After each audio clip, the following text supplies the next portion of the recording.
No, I never stepped back.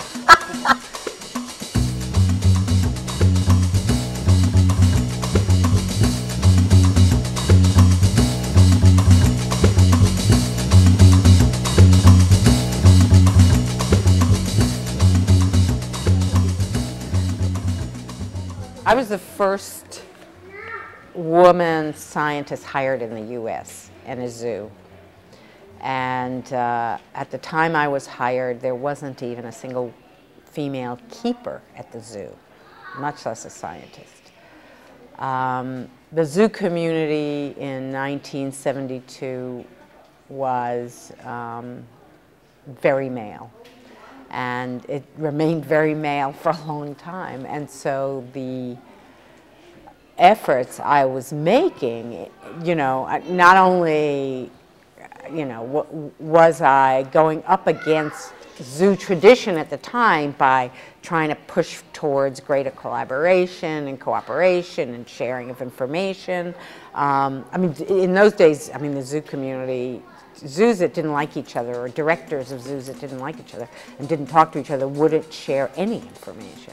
So both trying to push change in that area, as well as being a woman trying to push change in that area, was pretty difficult.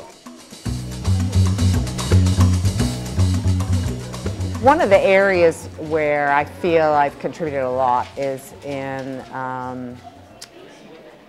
creating a kind of multidisciplinary approach to problem solving, so that we look at a problem and we say, okay, we need this discipline or that discipline, and then we look for someone to come and collaborate with us. And so what you have is a network of people at very different levels, from full professors to students, who have worked on this project at various times, and not only contributed their expertise, but saw how you can have a successful project with a lot of different people, with a lot of different personalities, and a lot of different personality quirks, and how you can make it work. I got involved with gold line tamarins because I was interested in the sociology of monogamy in mammals. And I'm also interested in human sociology. And so one of the more interesting things is seeing how you can get such diverse people to work together, and how you can get cultures to work together. All of my colleagues and I have always believed firmly in the importance of science and doing research, and then taking the results of that research and applying that to management or conservation problems.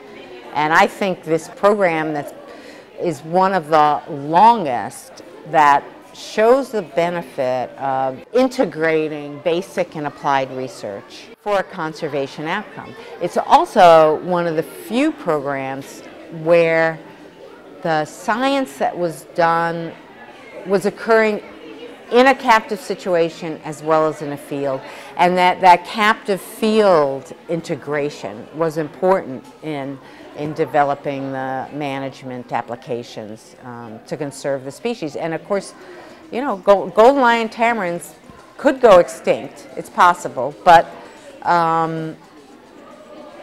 the likelihood now is so much less than it was when we started, when it looked clear that they would go extinct.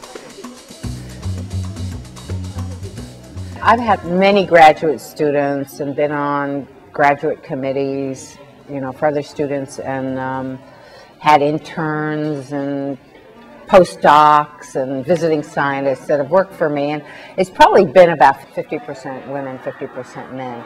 But I certainly have had women come up and tell me that, I've been a role model for them. And I really appreciate the opportunity to be a mentor.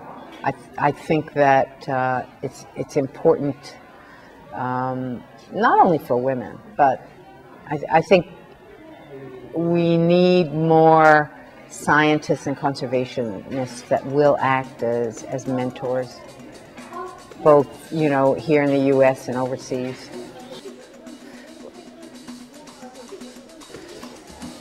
I think we're done.